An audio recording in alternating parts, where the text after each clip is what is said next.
Hi, good morning, all of you students. Now we are present here for the story The Summer of the Beautiful White Horse by William Saroyan.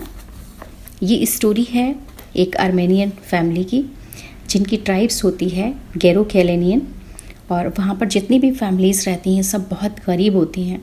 लेकिन ये जो Armenian family है ये बहुत famous थी अपनी trust और अपने ऑनेस्टी के लिए। इस फैमिली का नाम, इसका मान और सम्मान पूरी ट्राइब्स में बहुत ज़्यादा फेमस था, बहुत इम्पोर्टेंट था। हर कोई जानता था कि ये लोग कितने ईमानदार हैं। उन्होंने, क्योंकि कितने भी वो गरीब रहे हों और कितने भी परेशान हों, लेकिन उन्होंने कभी किसी के सामने अपने हाथ नहीं फैलाए थे, ना ही कभी किसी ने उनके ख़ानदान में कोई चोरी की थी।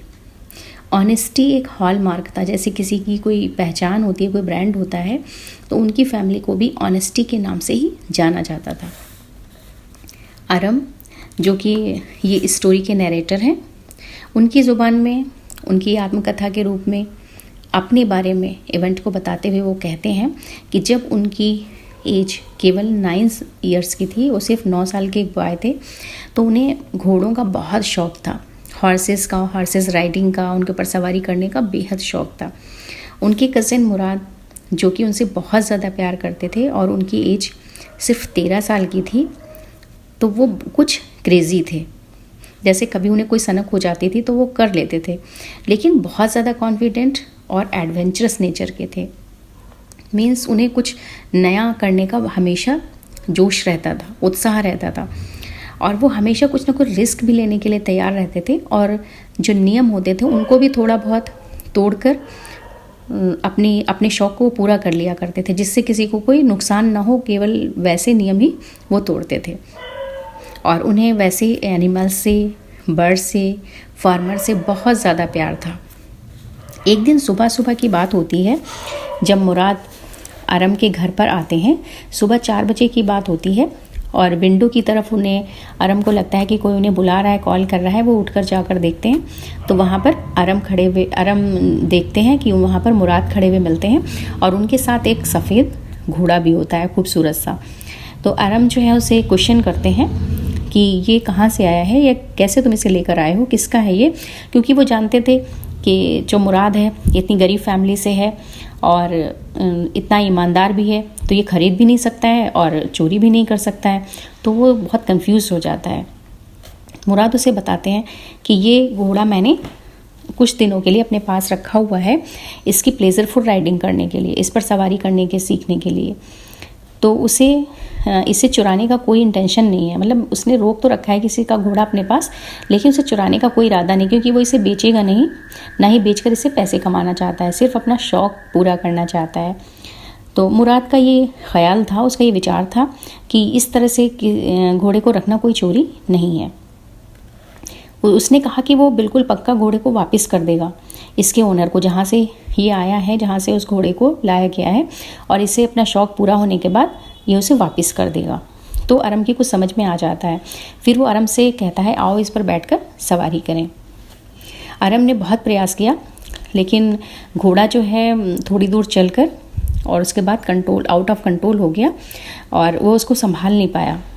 तो वो उधर आगे, जब घोड़ा आगे बढ़ा, मैदान में जाने लगा, तो फिर उसने अपने दोनों पैर ऊपर कर दिए और आरम जो है वो नीचे गिर गया। मुराद जो है उसके पास आया और उससे कहने लगा कि मुझे तुम्हारी तो बिल्कुल चिंता नहीं है, लेकिन उस घोड़े की चिंता है कि आखिर वो कहाँ गया तुम्हें गिराकर। चलो जल्दी से उठ जाओ और उसे चलकर ढूंढते हैं। तो वो जाता है और ढूंढता है। काफ़ी देर मेहनत करने के बाद, आधे घंटे के बाद करीब, घोड़ा मुराद को मिल जाता है। हर फैमिली में कोई ना कोई एक क्रेज़ी टाइप का पर्सन ज़रूर होता है, और मुराद को जो है इसमें उसकी फैमिली में क्रेज़ी समझा जाता था कि हमारी फैमिली में एक यही थोड़ा सन की जैसा है कि जो कुछ सोच लेता है फिर वो करता ही करता है।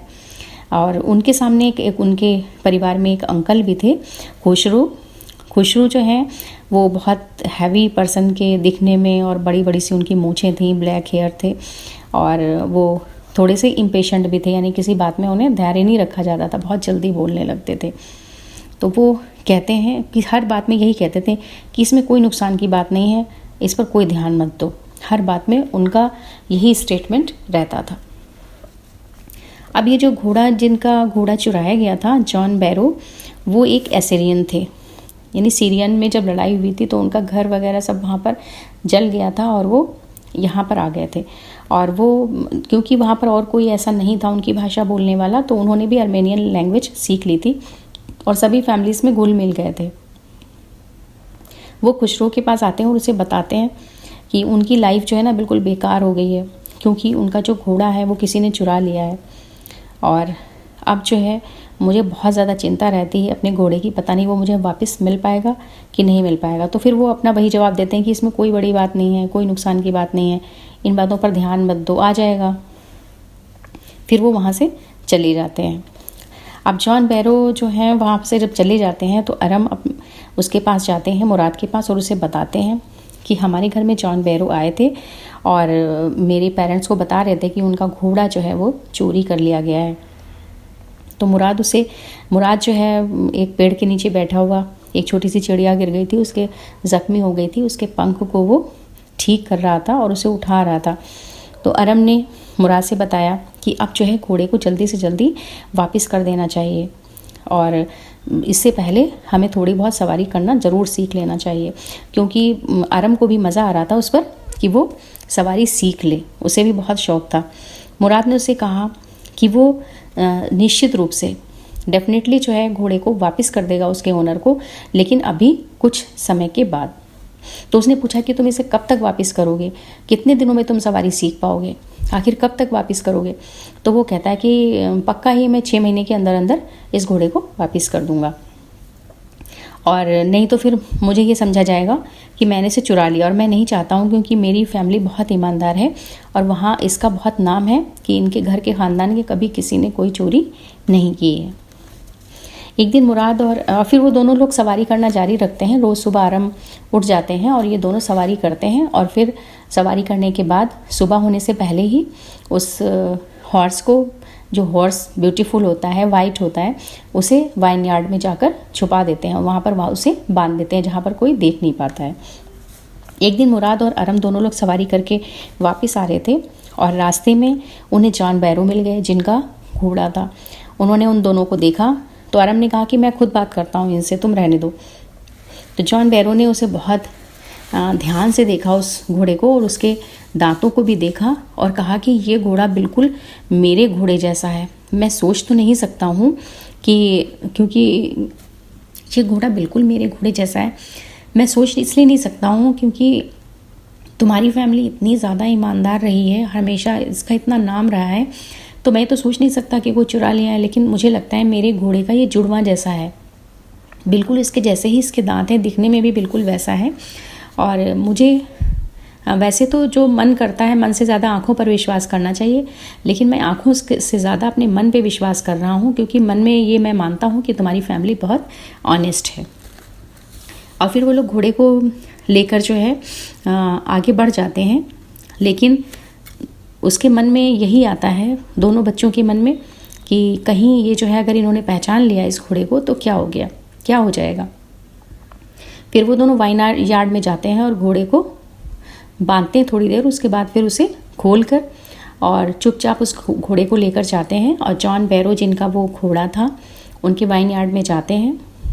और बहुत कुत्ते भी पीछे से लग जाते हैं उनके पीछे, बहुत मुश्किल से वो घोड़ा वो अपनी जगह पर बांध देते हैं उनके वाइन यार्ड में और वापस आ जाते हैं। और मुराद यही कहता है कि ये कुत्ते मुझे पहचानते हैं, मुझे जानते हैं और ये मेरा पीछा छोड़ देंगे। फिर दोनों वहाँ से निकलकर आने में कामयाब हो जाते हैं। और फिर जब वो घर आते हैं तो अरम देखता है कि उसकी माँ के पास अंकल जॉन बैरो बैठे हुए हैं और वो बताते हैं कि बहुत खुशी की बात है कि मेरा घोड़ा मुझे वापस मिल गया है, वो वापस आ गया, पता नहीं कहाँ चला गया था, कितने महीनों के बाद वो फिर वापस आ गया, मैं बहुत खुश हूँ। तो वहीं पर उनके अंकल बैठे हुए होते हैं और वो कहते हैं इसमें कोई ऐसी बड़ी बात नहीं है, इन बातों पर ध्यान मत दो, ये सब चीज़ें तो होती रहती हैं, तुम्हारा घोड़ा तुम्हें मिल गया, बस अब चुप रहो। और यहीं पर कहानी एंड हो जाती है।